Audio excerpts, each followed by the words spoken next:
this morning and welcome to an Ohio State fall camp update here on the OHIO podcast. Do us a big favor if you don't mind and smash that like button. Make sure you're subscribed to the channel.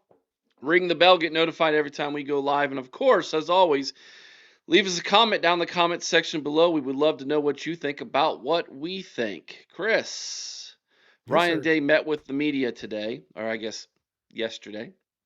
Ryan Day met with the media. The quarterbacks met with the media. Ross Bjork met with the media, although we'll save what he said for a later time. This is all about camp update. Let's start here. Mhm. Eddrick Houston is good to go. Yeah, they said what 42 hours he or 48 hours he should be back on the field. Yep. So we're looking at him rejoining the team in full contact no later than Friday or Saturday. Yeah, So I think they'll ease him back in. I don't think that he's going to be all go first team everything. I think they'll work him in, which they should. But good news there. I feel like we dodged a big bullet. absolutely. I mean, this is a guy who I said it last night, and I've said it for a few weeks now, Eric, and people are thinking me crazy, but I said mark this guy down. I think he's all Big Ten and maybe could be, even on the All American list by the end of the year. I really think he's that good at defensive tackle, and he would have been a huge loss had we lost him for the season. Yeah, yeah, 100%, 100%. The next big thing that was revealed during Ryan Day's press conference was the fact that he is he's calling cross training, meaning they are putting guys at different positions to create better Hmm. depth. I love it. I think after a couple weeks, you're going to see that they're going to be done cross training, and it's going to be about getting prepared for Texas in the position that you're going to be starting in. And I think that'll also include in quarterback.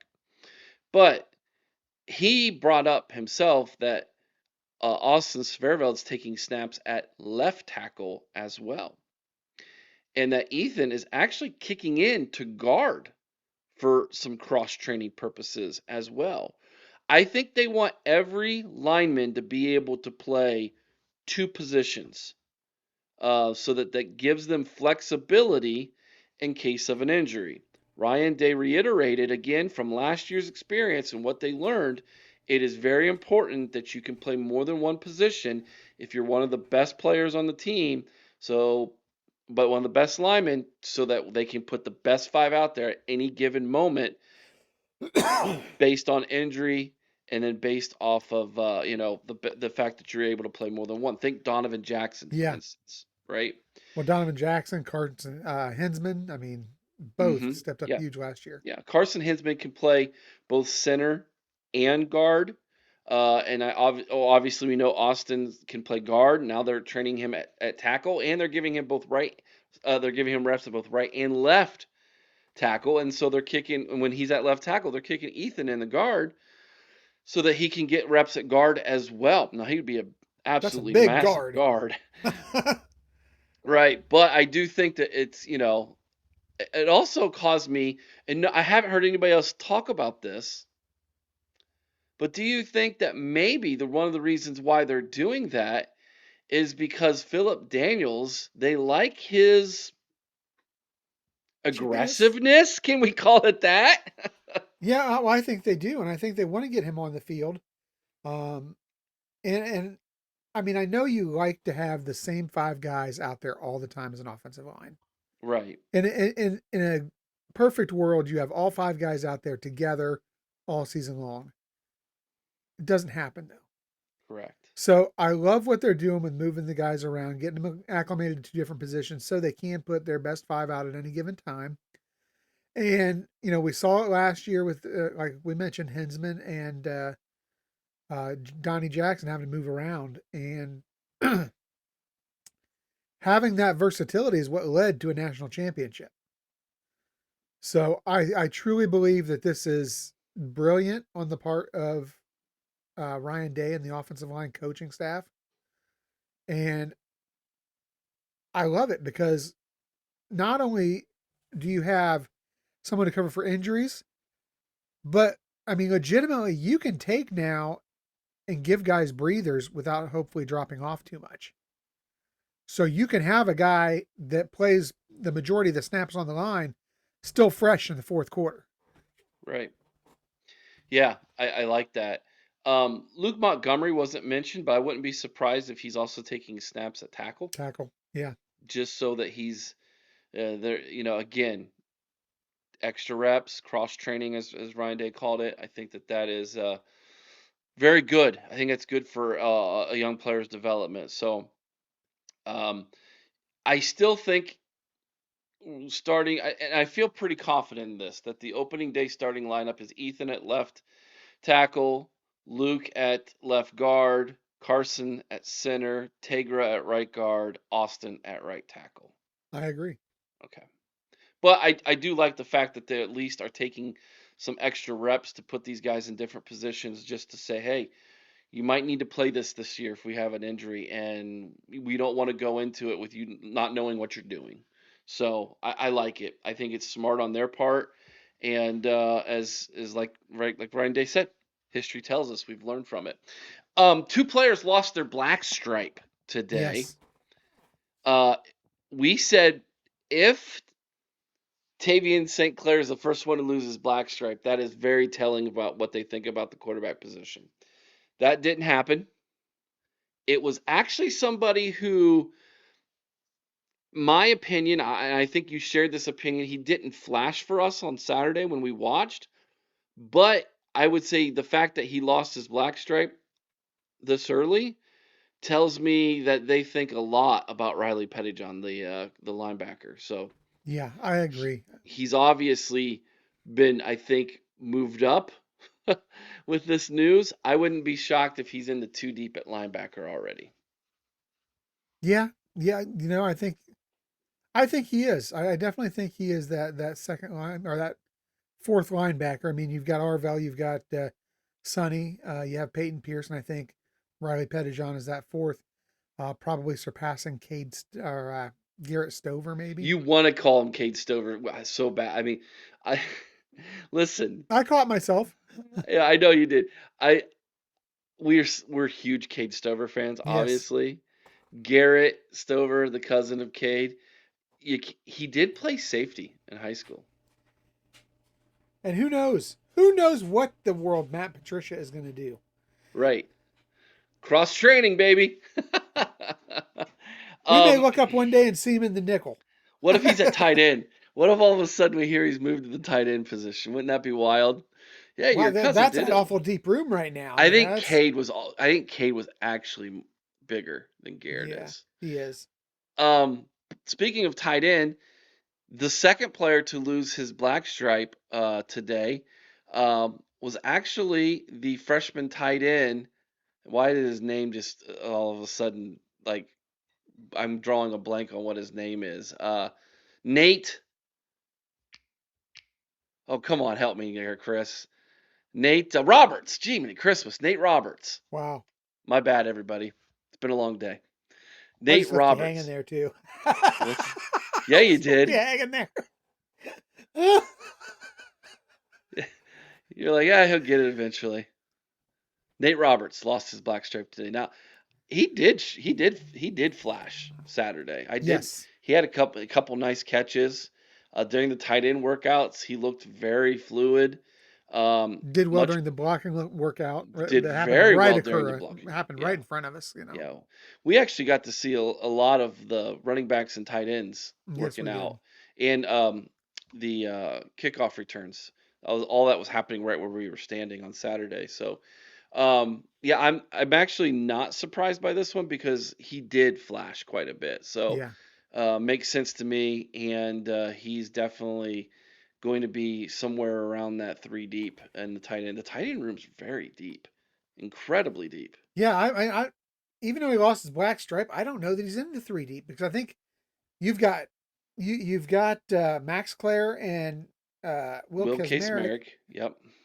You've got Jelani Thurman, Jelani Thurman. You've Bennett got Bennett Christian. Christian, Max LeBlanc. I mean, uh, we've got 6, 7 good tight ends. You Yeah, know, he's right that's there with Max LeBlanc as the ends and third string. yeah. Yeah. So And Bennett Christian is yoked, dude. man, that guy is so big. He is. I mean, I know he took roids for 1 year and he got popped for it, but man, he is he is a huge human But I mean, being. he's not just a big, like muscular, big physical specimen. He is a big man. Yeah. Extremely tall, extremely broad, just a big, huge man. I can't imagine trying to tackle him. Maybe we should call him the Mountain. Bennett the Mountain Christian. I don't know. I'll let that one simmer for a while. You got to do something on the field first though, right? That's right. So that was some news from today, and then we're gonna wrap this video up here talking about the quarterbacks. It sure seems like to me Julian Sane is the one that's going to get his Get the name nod. called to Yeah. start. Um, why do I say that? I think, and this has nothing to do with him showing up 30 minutes before anybody else for checking into the hotel room, which was the media kind of made a big deal about that. It has nothing to do with this. I think he just does more in the offense that fits what Ryan Day is looking for. Yeah, I 100% agree. Now, I'll tell you right now, if this were Urban Meyer's offense, Lincoln Keenholz is your starter, no doubt. You think so? I do. I just feel like the better athlete starts if this is an Urban offense because he loves to run the quarterback. Julian is more a Ryan Day guy. Now he can run. He can tuck He it can and run. move. He can move. He can run. But honestly, I think he has much higher upside as a pocket passer, I agree with that 100%. and I think that's what Ryan Day wants. Yeah. I got some pushback on our Saturday night live where we talked about the quarterbacks and we were very open and honest. And someone said, "Yeah, but didn't you guys were there and how'd you miss this video?" And it shows him throwing these beautiful long dimes against air. Yeah. There was no defense on that. Okay? These are just passing drills. Um that's where it's all about timing. When the defense came out and it was 11 on 11, it was a different story. You haven't seen any of those videos, have you? Well, Uh, I, right, I and I don't know. We were like when we were doing the whole third down drill, it was bad, Chris. it Like was real great bad. for the defense, bad for the offense. Okay, so we aren't lying to you all. It's just like, oh well, yeah, but look at this great, beautiful pass. Yeah, against air. So, and even some of the better ones he had, it was Jeremiah Smith making him look good a lot of times Yeah, with but these not only crazy that, Eric. circus catches. Let's call it what it is. Anybody can take 5 to 10 highlight pieces and stick them together and make something look a whole hell of a lot better than it really was. Right.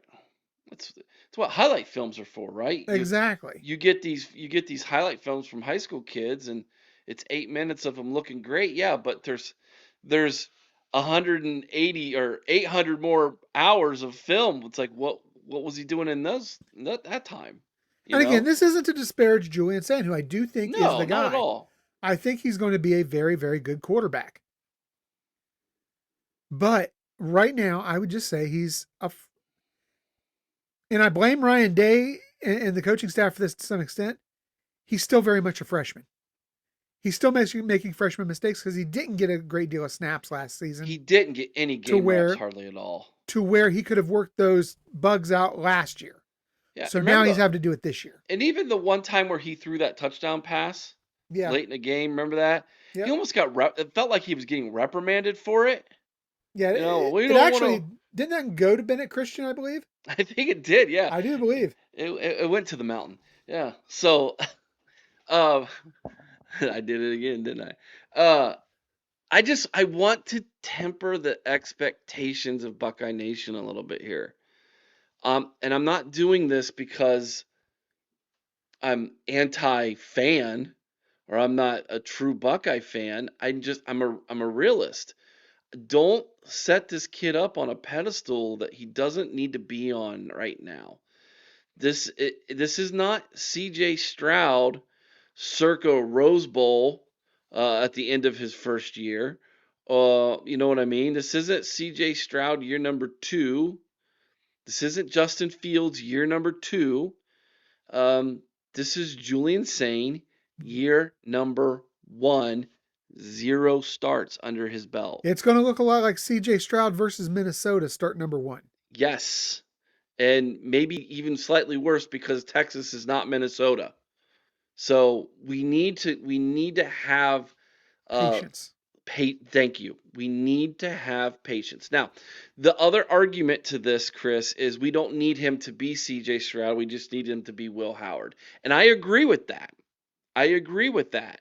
But again, we had Will Howard who had 30 some starts under his belt starting last year for Ohio Correct. State. Okay? He might have a better arm than Will. He might have a quicker release than Will. He does not have the game reps Will Howard had. Okay? And Or that just the means instinct something. that comes with being a veteran. Right. Or the presence in the huddle. Yes. So it's going to take some time, Buckeye Nation. It's going to take some time. Be patient with the young man. Temper those expectations. I want to see Ohio State win this game in the trenches.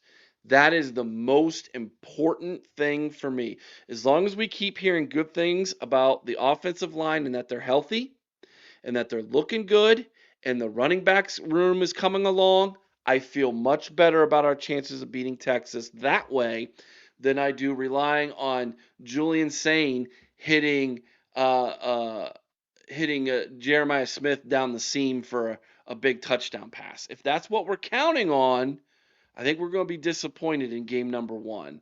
Not saying he won't hit one of those. I'm just saying he might hit one of those because they've got 8 guys in the box because we're gashing them uh, Correct.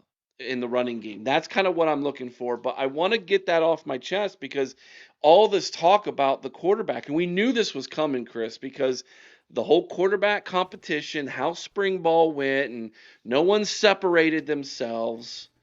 And now all of a sudden the media is really pushing, Julian Sane to be the starter. And I think that they're seeing what we saw Saturday. He looked better in game reps, 11 on 11. He did look better, and that's what we said.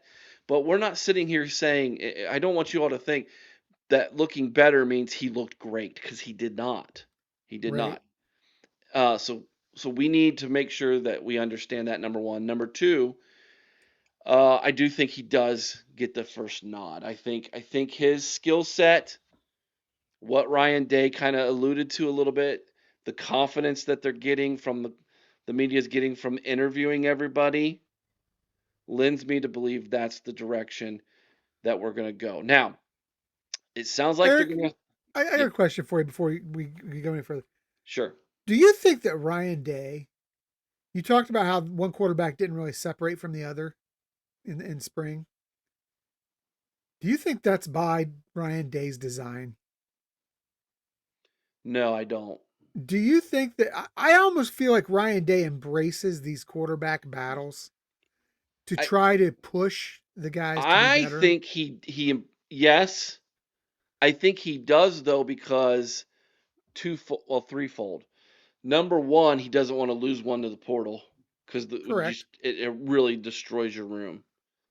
Number two, competition is healthy, right? It is. You want that. You want someone. What did Macho Man say? The cream rises to the top. Oh yeah. So you want your guy Yeah. through competition to do that.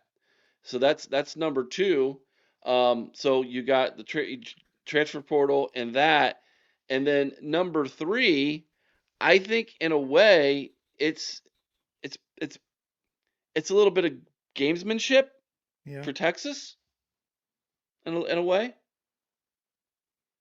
We know who Texas is starting. Well, yeah, they don't have a choice. Right. So, I mean, It doesn't matter if they've got somebody better on the bench. They don't have a choice. yeah. But let's play this out 2 seasons. Let's say Julian Sane is the man, and he is a starter this year and next year, and then goes to the NFL, Hmm. which would be the plan, right? He'd be a redshirt sophomore, his third year removed from high school. He could go to the NFL after Correct. 2026. You got, what is it, Brady Edmonds coming Brady in Edmonds. 2026, and you You got got Tavian Tavian here. St. Clair there now. I promise you, Tavian gets his shot. I guarantee you. Oh, let's not forget Fahey as well, Luke Yeah, Fahey. Luke. Yeah. It'll be another quarterback competition. And It's man, what he's that's going to that's one do. I want to see. It's what he's going to do. It's not because, I mean, you would think Tavian St. Clair is going to be the guy, right? That's what you would think. You would think so. I mean, he's got all the measurables. He definitely looks the part. So, but at the same time, just in the nature of these kids, it's all about the competition. Yeah. I said Brady Edmonds 2026. That is incorrect. He's He's 2027. 2027. Luke Luke Fahey's Fahey's are 2026. 2026. Yeah. But those three are going to be in a quarterback battle in 2027. Guarantee it. Yeah, and unless you've got one that, unless Tavian or Luke comes out and just dominates that position next year. Well, I think Taven St. Clair is the guy. I do too. So Again, I think he definitely gets the nod, I think, next year. in And 2027, yeah. he'll be 2 years behind Julian. So, but they're still going to have a quarterback competition because it's Ryan Day's mo. Yes. And so to answer your question, yeah. Um. So, anyways, getting back to what I was saying is, they have a scrimmage this weekend. Then they have another week of practice with another scrimmage. That'll be the last scrimmage they have. Then they prep for Texas. Yes. So they have the rest of this week in a scrimmage, all of next week in a scrimmage, if I understand their schedule properly. Some were thinking we might hear him announce a starter this upcoming Tuesday. I'll be surprised if that's the case. I think he's going to give them 2 scrimmages to go head to head to confirm he's the guy, and or if neither one pulls ahead, maybe one plays good one game, one plays good the next game, and he still has not made up his mind who to go with going into Texas, that is a bad sign. Yeah. And let me tell you, though, I agree, Eric. I think it happens this upcoming Tuesday. You think I, it's this Tuesday? I do. I think it'll be this upcoming Tuesday. And let me tell you why. In listening to his press conference, he was very, I guess, outspoken about seeing how this week played out. Those were his exact words in regards to the quarterback competition. We want to see He how also this was, week plays yeah, he out. also was very complimentary to Julian. Yes. I really feel like he's going to do this earlier than he did last season. Just well, earlier than he's done in his run for the most part. But I think he's going to do it earlier because Texas is such a big game that he wants that guy getting all the number one reps in practice for a 2-3 week period versus just a 1 week period. I want you to be right, but I'm not so sure you are. I'm gonna push back and say he's gonna take at least one more week. So That is his MO. it is, but in order for, true or false, in order for Lincoln Keenholz to win this quarterback battle, Julian Sane will need to fall flat on his face in these scrimmages. I'm going to say true just because I think that the upside of Julian, his ceiling is just so much higher than Lincoln's. And again, not a bash on Lincoln. He's a great competitor and I think he's a great athlete and he is a good quarterback. But I think that Julian has a chance to be an elite quarterback. and that's what Ryan Day wants. It's going to be hard to fall flat on your face if you throw the football to number 4. Yes, or number 17, or number 1. 1. Yeah. Yeah, Yeah. or even number 11, Or or number 5. number 5. We could do this all day long. We could. Brian Hartline goes, you guys just missed. Yeah, he did. Like, share, subscribe. Please let us know what you think about what we think down in the comment section below. And by all means, if you haven't, please subscribe to the channel. Chris, we are less than 50 subscribers away from the next century mark. Yep. That we're after 4,400. I think we're like at 45 people left or something like that. And our goal So is 5 by the end of the season, right? 5,000 by the end of the season is our goal. I think we can get that. Yeah. I agree. I was hoping we would get to 4,500 by the time the season starts. We still got a shot. We do. We got 3 big weeks. We need 145 more subscribers to get to that 4,500 mark. Which we got some big guests between now and then. Yeah, this upcoming Sunday on the roundtable, Doug Maurice will be with us. Make sure you're looking at and subscribing to the Buckeye Lounge. They've got a slew of people. Well, the next 4 weeks they are loaded. Yeah, they are just killing it over there. I was gonna see if I could pull up the list that they have. Well, I know this week is this week the double show? No. Steve Belisari was tomorrow. Was yesterday. Sorry, yesterday. Yeah, Steve Belisari was yesterday, and then they've got they have another. And I don't want to give the list out because he might not. But they got 2 more national champions coming on next week. Yeah. So yeah, we got a slew of great guests coming on, media members, former players, other podcasters, content creators. So and then the Sunday night shows during the season, we're going to keep it going. So it'll be 3 hosts plus a guest. So we'll have 4 on the round table every Sunday night. It'll be either Chris or I, and maybe sometimes both of us, 2 other hosts with us, and then a guest every single week. And some of those guests, former players, other content creators, other guests you all want to hear. If there's a certain guest you would like to have us invite, put them down in the comment section below. We would like to see who you want to see come on during the season on a Sunday night to talk about the game that we just watched. I think it'd be incredibly interesting to hear former Buckeyes give their Buckeye leaves out. That would be a lot of fun. Yeah. So maybe we can get that that host I messaged you about the other day, the guest rather I messaged you about the other day to come on and give out Buckeye leaves one night. Maybe we will. You never know. All right, guys. Thank you so much, everybody. Again, let us know what you think down in the comment section below. Please hit the thumbs up button if you haven't already. Have a great day, everybody. Till next time, be kind to one another. I owe someone's OH. Sing Carmen, Ohio with all your heart. Chris, OH. I owe. Go Bucks.